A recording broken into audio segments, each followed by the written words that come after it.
ಸಂತ ತುಕಾರಾಮ್ ಗಂಡನನ್ನು ಹುಡುಕಿಕೊಂಡು ಜೀಜಾಬಾಯಿ ಎಷ್ಟು ಹುಡುಕಿದರೂ ತುಕಾರಾಮರ ಸುಳಿವೇ ಹತ್ತಲೊಲ್ಲದು.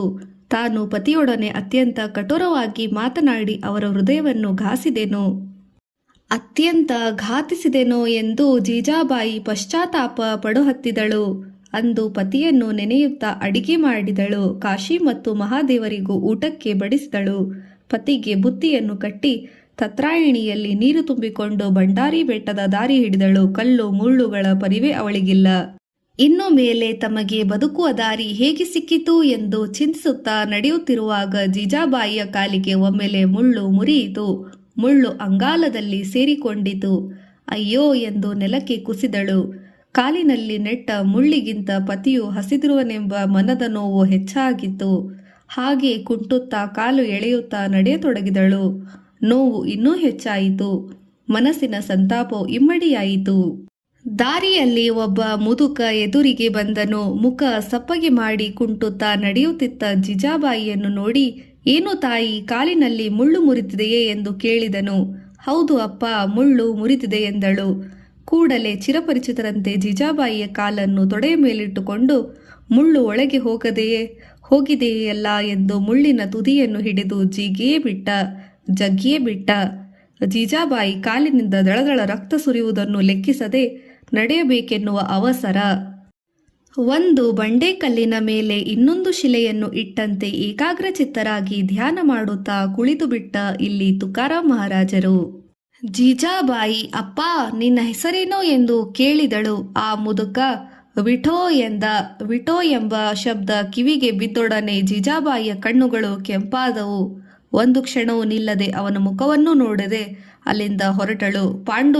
ಪಾಂಡುರಂಗ ಎಂಬ ಶಬ್ದ ಬರುತ್ತಿದ್ದ ಭಂಡಾರಿ ಬೆಟ್ಟದ ಒಂದು ಓರೆಯಲ್ಲಿ ಹೋಗಿ ಪತಿಯನ್ನು ಕಂಡಳು. ಮುನಿದ ಮೊಗ್ಗಿಯಂತಿದ್ದ ಅವಳ ಮುಖ ಹೂವಿನಂತೆ ಅರಳಿತು. ಮರಳಿ ಮನೆಗೆ, ದೇವಾ, ನಮ್ಮೆಲ್ಲರನ್ನು ಬಿಟ್ಟು ಈ ಗುಡ್ಡದಲ್ಲಿರುವುದು ಒಳಿತೆ ಎಂದು ದೈನ್ಯದಿಂದ ಕೇಳಿದಳು ಜೀಜಾಬಾಯಿ. ಧ್ಯಾನದಲ್ಲಿದ್ದ ಮೈಮರೆತಿದ್ದ ತುಕಾರಾಮರು ಎಚ್ಚೆತ್ತು, ನೀನು ಇಲ್ಲಿಗೆ ಹೇಗೆ ಬಂದೆ ಎಂದು ಆಶ್ಚರ್ಯದಿಂದ ಕೇಳಿದರು. ಪತಿಯನ್ನು ಹುಡುಕುವ ಹೃದಯ ಹೆಣ್ಣಿಗಷ್ಟೇ ಇರುವುದು, ಹೆಣ್ಣಿಗೆ ಮಾತ್ರ ಈ ಮಾತಿನ ಅರ್ಥವಾಗುವುದು. ಎಂತಹ ಮಾರ್ಮಿಕ ಮಾತಿದು. ನಿಜವಾಗಿ ಇಂದು ನೀನು ಗುರುಸ್ವರೂಪಳು. ಈ ಮಾತನ್ನು ಪಾಂಡುರಂಗನೇ ನಿನ್ನ ಬಾಯಿಂದ ಆಡಿಸಿರಬೇಕು. ಇನ್ನು ಮೇಲೆ ನಾನು ನನ್ನ ಅಂತರಂಗದ ಪತಿಯನ್ನು ಪತಿಯ ಭಾವ ಅಳವಡಿಸಿಕೊಂಡು ಹುಡುಕುತ್ತೇನೆ. ಆ ಪಾಂಡುರಂಗನೇ ನಿಮ್ಮ ಸರಳ ಸಾತ್ವಿಕ ಚಿತ್ತವನ್ನು ಕದಡಿ ಸಕಲ ಕಾರ್ಯಕಲಾಪಗಳಿಗೆ ಕಲ್ಲು ಹಾಕಿ ಸಂಸಾರವನ್ನು ಹಾಳು ಮಾಡಿ ಬಡತನದ ಬವಣೆಗೆ ನೂಕಿದ್ದಾನೆ. ಎಲ್ಲವನ್ನೂ ಕಳೆದುಕೊಂಡು ತುಕಾರಾಮನು ಹುಚ್ಚನಾಗಿದ್ದಾನೆಂದು ಜನರು ಆಡಿಕೊಳ್ಳುವಂತೆ ಮಾಡಿದ್ದಾನೆ. ಇಷ್ಟಾದರೂ ನೀವು ಆ ಹಾಳು ಪಾಂಡುರಂಗನನ್ನೇ ನೆನೆಸುತ್ತಿದ್ದೀರಿ. ಸುಮ್ಮನೆ ನನ್ನ ಸ್ವಾಮಿಯನ್ನು ಶಪಿಸಬೇಡ. ನನ್ನ ಸ್ವಾಮಿ ನೀವೇ. ಸರಳ ಸ್ವಭಾವದ ನಿಮ್ಮ ಮನವನ್ನು ಕೆಡಿಸಿ ನಮ್ಮನ್ನು ಅಗಲಿಸಿ ಕಷ್ಟಕ್ಕೆ ಈಡು ಮಾಡಿದ ಆ ಹಾಳು ವಿಠ್ಠಲನನ್ನು ಕಂಡರೆ ನನಗೆ ಎಳ್ಳಷ್ಟು ಆಗದು. ಮತ್ತೆ ಜೀಜಾಬಾಯಿ, ಆ ಹಾಳು ವಿಠ್ಠಲನನ್ನು ಕಂಡರೆ ನನಗೆ ಎಳ್ಳಷ್ಟೂ ಆಗದು. ಅವನೇ ನಮ್ಮ ಹಾಲು ಹೊಳೆಯಂತ ಸಂಸಾರವನ್ನು ಹುಳಿ ಹಿಂಡಿದವನು ಎಂದು ಜೀಜಾಬಾಯಿ ಅಳತೊಡಗಿದಳು. ಒತ್ತೊತ್ತಿ ಬರುವ ದುಃಖವನ್ನು ತಡೆದುಕೊಂಡು 4-5 ದಿನಗಳಿಂದ ತಾವು ಊಟ ಮಾಡಿಲ್ಲ. ಕೈಕಾಲು ತೊಳೆಯಿರಿ, ಬುತ್ತಿ ತಂದಿದ್ದೇನೆ, ಊಟ ಮಾಡಿರಿ ಎಂದು ಬುತ್ತಿಯ ಗಂಟನ್ನು ಬಿಚ್ಚಿ ಪತಿಗೆ ಊಟ ಬಡಿಸಿದಳು. ತಾನೂ ಊಟ ಬಡಿಸಿಕೊಂಡಳು. ಇಬ್ಬರು ಕೂಡಿ ಮನದಣಿಯೇ ಊಟ ಮಾಡಿದರು. ಇಬ್ಬರು ಸಂತೋಷದಿಂದ ಮನೆಯನ್ನು ಸೇರಿದರು. ಹೊಲ ಕಾಯಲು ಬನ್ನಿ ಅಂದು ಸಾಧು ತುಕಾರಾಮರು ಬೆಳಿಗ್ಗೆ ಬೇಗನೆ ಎದ್ದು ಸ್ನಾನ, ಪೂಜೆ, ಭಜನೆಗಳನ್ನು ಮುಗಿಸಿದರು. ಕಾಶಿ ಮತ್ತು ಮಹಾದೇವರಿಗೂ ಪ್ರಸಾದ ಹಂಚಿದರು. ನಾನು ಇಂದು ಎಲ್ಲಿಯಾದರೂ ಕೆಲಸಕ್ಕೆ ಹೋಗುತ್ತೇನೆ ಎಂದು ಹೇಳಿದರು. ಪತಿಯ ಬಾಯಿಂದ ಬಂದ ಈ ಮುತ್ತಿನಂತ ಮಾತು ಕೇಳಿ ಜೀಜಾಬಾಯಿಗೆ ತುಂಬಾ ಸಂತೋಷವಾಯಿತು.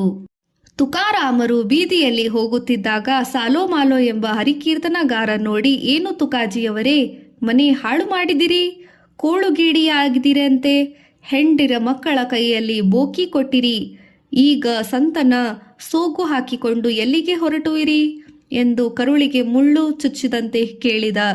ಈ ಮಾತು ಕೇಳಿ ತುಕಾರಾಮರು ಮನಸ್ಸಿಗೆ ಹಚ್ಚಿಕೊಳ್ಳದೆ, ಎಲ್ಲಿಗೂ ಇಲ್ಲ, ಕೆಲಸ ಹುಡುಕುತ್ತಿದ್ದೇನೆ ಎಂದರು. ನಿಮ್ಮ ತುಂಬಿದ ಮನೆ ಹಾಳು ಮಾಡಿದಿರಿ, ಮಕ್ಕಳು ವಿಲಿವಿಲಿ ಒದ್ದಾಡಿದರೂ ನೋಡದಂತಾದಿರಿ, ಕಂಡವರ ಕೈಕಾಲು ಹಿಡಿದು ಸಾಲ ತಂದು ಸಂಸಾರ ಸಾಗಿಸಲು ಜೀಜಾಬಾಯಿಯನ್ನು ಕಡೆಗಣಿಸಿದಿರಿ. ನಿಮ್ಮ ಸಂಸಾರವೇ ನಿಮಗೆ ಗೊತ್ತಿಲ್ಲ. ನಿಮ್ಮಂಥವರಿಗೆ ಯಾರು ಕೆಲಸ ಹಚ್ಚಬೇಕು? ಭಿಕ್ಷೆ ಬೇಡಿರಿ, ಭಿಕ್ಷೆಯೊಂದೇ ನಿಮಗೆ ತಕ್ಕ ಉದ್ಯೋಗ. ಭಿಕ್ಷೆ ಎಂಬ ಶಬ್ದ ಕಿವಿಗೆ ಬಿದ್ದೊಡನೆ ತುಕಾರಾಮರಿಗೆ ಎಂದೂ ಇಲ್ಲದ ಸಿಟ್ಟು ಸರನ್ನೆ ಬಂದಿತು. ಥಟ್ಟನೆ ಕಣ್ಣು ಹನಿಗೂಡಿದವು. ಪಾಂಡುರಂಗ, ಪಾಂಡುರಂಗ ಎಂದು ಕಿವಿ ಮುಚ್ಚಿಕೊಂಡರು. ಜ್ಞಾನೋಬಾ ಎಂಬಾತನು ಈ ಮಾತನ್ನು ಕೇಳಿ, ಬನ್ನಿರಿ ತುಕಾರಾಮರೇ, ಎಲ್ಲರನ್ನು ಜೋಪಾನ ಮಾಡುವ ದೇವರು ದೊಡ್ಡವನಿದ್ದಾನೆ. ನಾಳೆ ನಾನು ಆಳಂದಿ ಗ್ರಾಮಕ್ಕೆ ಹೋಗುತ್ತೇನೆ. ನಾನು ಬರುವವರೆಗೂ ಹೊಲ ಕಾಯಿರಿ ಎಂದು ತುಕಾರಾಮರಿಗೆ ಹೇಳಿ ಅವರನ್ನು ಕರೆದುಕೊಂಡು ಹೋಗಿ ಹೊಲ ತೋರಿಸಿದನು. ಹಾಗೆ ರಸಭರಿತವಾದ ಕಬ್ಬುಗಳನ್ನು ಕಿತ್ತು ಮಕ್ಕಳಿಗೆ ಕೊಡಿರಿ, ಮಧ್ಯಾಹ್ನ ಹೊಲ ಕಾಯಲು ಬನ್ನಿರಿ ಎಂದು ಹೇಳಿ ಕಳುಹಿಸಿದ. ಹೊಲ ಕಾದ ಫಲ. ಅಂದು ಮಧ್ಯಾಹ್ನ ಸಂತ ತುಕಾರಾಮರು ಜ್ಞಾನೋಬಾನ ಹೊಲ ಕಾಯಲು ಬಂದರು. ಹೊಲದ ತುಂಬೆಲ್ಲ ಒಮ್ಮೆ ಕಣ್ಣಾಡಿಸಿ ನೋಡಿದರು. ಹೊಲದ ತುಂಬ ಬೆಳೆ ಬರದಿಂದ ಬೆಳೆದು ನಿಂತಿತ್ತು. ಎತ್ತ ನೋಡಿದರತ್ತ ಒಂದೇ ಸಮನೆ ಹಸಿರು ಮುರಿಯುತ್ತಿತ್ತು. ತೇನೆ ಸುಂಕುಗಟ್ಟಿ ಕಾಳು ತುಂಬುವುದರಲ್ಲಿತ್ತು. ಇದನ್ನು ನೋಡಿ ತುಕಾರಾಮರಿಗೂ ಹರ್ಷವಾಯಿತು. ಎಲ್ಲವೂ ಪಾಂಡುರಂಗನ ಕೃಪೆ. ಒಂದು ಬೀಜಕ್ಕೆ ಎಷ್ಟೊಂದು ಧಾನ್ಯ ಬೆಳೆದಿದೆ. ಎಲ್ಲದರಲ್ಲಿಯೂ ಪಾಂಡುರಂಗನೇ ತುಂಬಿದ್ದಾನೆ. ಎಲ್ಲವೂ ಅವನ ಅಗಾಧ ಲೀಲೆ ಎನ್ನುತ್ತಾ ಧ್ಯಾನಮಗ್ನರಾದರು. ಪಾಂಡುರಂಗನ ಧ್ಯಾನದಲ್ಲಿ ತಲ್ಲೀನರಾಗಿ ಹೋದ ಸಂತ ತುಕಾರಾಮರು ಸಾಲೋಮಾಲನನ್ನು ನೋಡಿದರು. ಇವರಿಗೆ ತೊಂದರೆ ಕೊಡಲು ಇದೇ ಪಕ್ವ ಕಾಲವೆಂದು ಊರಲ್ಲಿ ಅಡ್ಡಾಡುವ ದನಗಳನ್ನು ಹೊಲದಲ್ಲಿ ಹೋಗಿಸಿ ತಾನು ಅಲ್ಲಿಂದ ಪಾರಾದನು. ಸಂತ ತುಕಾರಾಮರಿಗೆ ಎಚ್ಚರವೇ ಇಲ್ಲ. ಹೊಲ ಸಂಪೂರ್ಣ ಹಾಳಾಗಿ ಹೋಯಿತು. ಊರಿಗೆ ಹೋಗಿದ್ದ ಜ್ಞಾನೋಬಾ ಬಂದನು. ತನ್ನ ಹೊಲ ಹಾಳಾದ ಸುದ್ದಿ ಕೇಳಿ ಕಂಗಾಲಾದನು. ತುಕಾರಾಮರ ಮೇಲೆ ಭಯಂಕರ ಸಿಟ್ಟು ಬಂದಿತು. ಅದೇ ಹೊತ್ತಿನಲ್ಲಿ ಸಾಲೋಮಾಲೋ ಬಂದು, ಏನು ಜ್ಞಾನೋಬಾ, ಹೊಲದ ಕಡೆಗೆ ಹೋಗಿದ್ದೀಯಾ ಎಂದ. ಜ್ಞಾನೋಬಾ ಚಿಂತೆಯಲ್ಲಿ ತಲೆ ಕೆಳಗೆ ಹಾಕಿ ಸುಮ್ಮನೆ ಕುಳಿತಿದ್ದ. ಮತ್ತೆ ಸಾಲೋಮಾಲೋ, ಮೊದಲೇ ನಾನು ಹೇಳಿದ್ದೆ, ಅಂತಹ ದರಿದ್ರರಿಗೆ ಹೊಲ ಕಾಯಲು ಹಚ್ಚಬೇಡವೆಂದು. ಈಗ ಅದರ ಪ್ರತಿಫಲ ಉಣ್ಣು. ಇಷ್ಟೇ ಅಲ್ಲ, ನನ್ನ ಪಾಲಿಗೆ ಬರಬೇಕಾದ ಒಂದು ಕಾಳು ಧಾನ್ಯವನ್ನು ನಾನು ಬಿಡತಕ್ಕವನಲ್ಲ. ಇನ್ನು ನೀನು ಎಲ್ಲಿಂದ ತಂದು ಕೊಡುತ್ತೀಯಾ ನೋಡೋಣ ಹೇಳು ಎಂದು ನಾನಾ ರೀತಿ ಅಂಜಿಕೆ ಹಾಕಿ ಮಾತಾಡಿದ. ಸಾಲೋಮಾಲೋ ತುಕಾರಾಮರನ್ನು ಬೈದು ಅವರನ್ನು ಗೌಡರ ಹತ್ತಿರ ತೀರ್ಮಾನಕ್ಕೆ ಕರೆದೊಯ್ದ. ಜ್ಞಾನೋಬಾನ ಹೊಲ ಹಾಳು ಮಾಡಿದ ತಪ್ಪಿಗೆ ತುಕಾರಾಮರ ಮನೆಯನ್ನು ಜ್ಞಾನೋಬಾನಿಗೆ ಬರೆದುಕೊಡಬೇಕೆಂದು ಗೊತ್ತು ಮಾಡಿದರು. ಅದರಂತೆ ಕಾಗದ ಪತ್ರಗಳು ಆದವು. ಮನೆಗೆ ಬಂದ ಧಾನ್ಯ. ಈ ಸಮಯದಲ್ಲಿ ಒಂದು ಅಸಾಧಾರಣ ಸಂಗತಿ ನಡೆಯಿತು ಎಂದು ಹೇಳುತ್ತಾರೆ ಭಕ್ತರು. ಹೊಲದಲ್ಲಿ ಇದ್ದ ಬಿದ್ದ ದಂಟನ್ನು ಜೋಡಿಸಿ ತೆನೆಗಳನ್ನು ಕೂಡಿಸಿ ಜೋಪಾನ ಮಾಡುತ್ತಾ ಕಣ್ಣೀರು ಹಾಕತೊಡಗಿದ ಜ್ಞಾನೋಬಾ. ಎಲ್ಲವೂ ಪಾಂಡುರಂಗನ ಲೀಲೆ, ಅವನೇ ನಮ್ಮೆಲ್ಲರನ್ನು ರಕ್ಷಿಸುವನು ಎಂದು ತನ್ನನ್ನು ತಾನೇ ಸಾವರಿಸಿಕೊಂಡು ಹೀಗೆ ಧೈರ್ಯ ಅಧೈರ್ಯಗಳ ಮಧ್ಯದಲ್ಲಿ ಹೊಲದಲ್ಲಿಯೇ ಜೋಳ ಕಾಯ್ದು ಸೂಡು ಕಟ್ಟಿದ, ಗೂಡು ಒಡ್ಡಿದ, ಕಣ ಮಾಡಿ ತೆನೆ ಮುರಿಸಿದ. ಪಾಂಡುರಂಗನನ್ನು ನೆನೆಯುತ್ತಾ ರಾಶಿ ಮಾಡಿದ. 20 ಗಂಟೆ ಆಯಿತು. ರಾಶಿ ಜ್ಞಾನೋಬಾನ ಸಂತೋಷಕ್ಕೆ ಮೇರೆಯೇ ಇಲ್ಲ. ಸಾಲೋಮಾಲನ ಪಾಲನ್ನು ತೆಗೆದು ತನ್ನ ಪಾಲನ್ನು ಇಟ್ಟುಕೊಂಡು ಉಳಿದ ಜೋಳದ ರಾಶಿಯನ್ನು ಬಂಡೆಯ ಮೇಲೆ ಹೇರಿಸಿ ತುಕಾರಾಮರ ಮನೆಗೆ ಸಾಗಿಸಿದ. ತುಕಾರಾಮರ ಪಾದಕ್ಕೆ ನಮಸ್ಕರಿಸಿ, ತಮ್ಮ ಮಹಿಮೆಯು ಅಗಾಧವಾದದ್ದು. ತಮ್ಮ ಪರೋಪಕಾರ ಗುಣವನ್ನು ಅರಿಯದೆ ತಿಳಿಗೇಡಿಯಾದ ನಾನು ಮನೆ ಬರೆಸಿಕೊಂಡು ಮನ ನೋಯಿಸಿದೆ. ನನ್ನ ಅಪರಾಧವನ್ನು ಕ್ಷಮಿಸಿರಿ. ನನ್ನ ಲೆಕ್ಕಕ್ಕೆ ಮೀರಿ ಬೆಳೆದ ಈ ಜೋಳದ ರಾಶಿ ತಮಗೇ ಸಲ್ಲತಕ್ಕದು ಎಂದು ವಿನಯದಿಂದ ಪ್ರಾರ್ಥಿಸಿದ. ಜ್ಞಾನೋಬಾ, ವಿಠಲ ಸ್ವಾಮಿಯು ನಿನ್ನ ಭಕ್ತಿಗೆ ಮೆಚ್ಚಿ ಶ್ರಮಕ್ಕೆ ತಕ್ಕ ಪ್ರತಿಫಲ ನೀಡಿದ್ದಾನೆ. ಅದರಲ್ಲಿ ನನ್ನದೇನೂ ಇಲ್ಲ. ಬಂಡಿಗಳನ್ನು ತಿರುಗಿಸು, ಮನೆಗೆ ಸಾಗಿಸು. ತುಕಾರಾಮ್ಜಿ ಅವರೇ, ಒಮ್ಮೆಯಾದರೂ ನೋಡಿರಿ ಈ ಬಂಡಿಗಳ ಸಾಲು. ಇದು ನಿಮ್ಮ ಜೋಳದ ರಾಶಿ. ನಿಮ್ಮದನ್ನು ನಿಮಗೇ ಅರ್ಪಿಸಲು ಬಂದಿರುವೆ. ಹೆಚ್ಚಿಗೆ ಬೆಳೆದ ಜೋಳದ ರಾಶಿ ಹೇಗೆ ನಿನ್ನದಲ್ಲದವು? ಹಾಗೆ ನನ್ನದೂ ಅಲ್ಲ ಎಂದರು ತುಕಾರಾಮ್. ಜ್ಞಾನೋಬಾನಿಗೆ ದಟ್ಟನೆ ಒಂದು ವಿಚಾರ ಹೊಳೆಯಿತು. 8 ತಲೆಮಾರಿನ ಹಿಂದೆ ಕಟ್ಟಿಸಿದ ಪಾಂಡುರಂಗ ಸ್ವಾಮಿಯ ಗುಡಿಯ ಜೀರ್ಣೋದ್ಧಾರಕ್ಕೆ ಈ ರಾಶಿ ಮೀಸಲಿರಿಸಿ 1 ಚೀಲ ಧಾನ್ಯ ತುಕಾರಾಮರ ಮನೆಯಲ್ಲಿ ಇಟ್ಟು ಉಳಿದ ಜೋಳದ ಚೀಲಗಳನ್ನು ಗುಡಿಗೆ ಸಾಗಿಸಿದ. ತುಕಾರಾಮರು ತಮ್ಮ ಮನೆಯಲ್ಲಿ ಇಟ್ಟ ಜೋಳದ 1 ಕಾಳು ಉಳಿಯದಂತೆ ದಾನ ಮಾಡಿದರು. ಬಡ ಬಗ್ಗರು, ಪರದೇಶಿಗಳು, ಕುರುಡರು, ಕುಂಟರು ದಾನ ಪಡೆದು ಪುಂಡಲೀಕ ವರದೆ ಹರಿವಿಠಲ ಶ್ರೀ ಜ್ಞಾನದೇವ ತುಕಾರಾಮ್ ಎಂದು ಜಯಘೋಷ ಮಾಡತೊಡಗಿದರು. ಗುರು ಕರುಣೆ ಅಭಂಗ ರಚನೆ. ಸಂತ ತುಕಾರಾಮರಿಗೆ ಈಗ ಜನರ ಮಧ್ಯದಲ್ಲಿರುವುದು ಬೇಡವೆನಿಸಿತು. ಊರ ಸಮೀಪದ ಭಂಡಾರಿ ಬೆಟ್ಟದ ಪಶ್ಚಿಮ ದಿಕ್ಕಿನಲ್ಲಿ ಗವಿಯಲ್ಲಿ ಕುಳಿತು ಧ್ಯಾನ ಮಾಡತೊಡಗಿದರು. ಜೊತೆಗೆ ಜ್ಞಾನೇಶ್ವರ, ನಾಮದೇವ, ಏಕನಾಥ ಮುಂತಾದ ಸಂತಶ್ರೇಷ್ಠರು ರಚಿಸಿದ ಅಭಂಗಗಳನ್ನು ಅಧ್ಯಯನ ನಡೆಸಿದರು. ಈ ಧ್ಯಾನದಿಂದ ಅವರ ಆತ್ಮ ಸಮಾಧಾನಗೊಳ್ಳತೊಡಗಿತು. ಮನಸ್ಸು ಹೂವಿನಂತೆ ಅರಳತೊಡಗಿತು. ಅಭಂಗಗಳನ್ನು ಅವರ ನಾಲಿಗೆಗೆ ಮೇಲೆ ಕುಣಿಯತೊಡಗಿದವು. ಇಷ್ಟಿದ್ದರೂ ತುಕಾರಾಮರ ಅಂತರಂಗದಲ್ಲಿದ್ದ ಚಿಂತೆ ಅವರ ಹೃದಯವನ್ನು ಒಂದೇ ಸಮನೆ ಕೊರೆದು ತಿನ್ನುತ್ತಿತ್ತು. ಅವರಿಗೆ ಇನ್ನೂ ಗುರುಕರುಣೆ ದೊರೆತಿದ್ದಿಲ್ಲ. ಇದರಿಂದ ಸಂತ ತುಕಾರಾಮರ ಹೃದಯ ಒಂದೇ ಸಮನೆ ಕುದಿಯುತ್ತಿತ್ತು. ಹೀಗೆ ತಳಮಳಿಸುತ್ತಾ ಕನವರಿಸುತ್ತಾ ಒಂದು ರಾತ್ರಿ ಮಲಗಿ ನಿದ್ರೆ ಹೋದರು. ನಿದ್ರೆಯಲ್ಲಿ ಸಾಕ್ಷಾತ್ ಪಂಡರಿನಾಥನು ಬಂದು ಮೈದಡವಿ, ತುಕಾರಾಮ್, ನೀನು ಚಿಂತಿಸಬೇಡ, ನಿನಗೆ ಬಾಬಾ ಚೈತನ್ಯದಿಂದ ಗುರುಪದೇಶವು ಆಗುವುದು ಎಂದು ಹೇಳಿದಂತಾಯಿತು. ಅದೇ ರೀತಿ ಮಾಘ ಶುದ್ಧ ದಶಮಿ ಗುರುವಾರ ಶುಭ ಮುಹೂರ್ತದಲ್ಲಿ ಬಾಬಾ ಚೈತನ್ಯರು ಸಂತ ತುಕಾರಾಮರಿಗೆ ಅನುಗ್ರಹವಿತ್ತರು. ಅಂದೇ ಅವರು ಅಂತರಂಗದಿಂದ ಭಕ್ತಿಯು ಅಭಂಗವಾಗಿ ಹೊರಹೊಮ್ಮಿತು. ಮರಾಠಿಯ ಭಾಷೆಯಲ್ಲಿ ಸರಸ್ವತಿ ಭಂಡಾರ ತುಂಬಿತು. ಮತ್ಸರದ ಕಿಡಿ ಛೂ ಮಂತ್ರ ಹಾಕಿ ಚೀಟಿ ಕಟ್ಟಿ ಗಾಳಿ ಬಿಡಿಸಿ ಉಪಜೀವನದ ಹಾದಿ ಮಾಡಿಕೊಂಡ ಸಾಧು ಎನ್ನಿಸಿಕೊಳ್ಳುತ್ತಿದ್ದನು ಮೂಂಬಾಜಿ.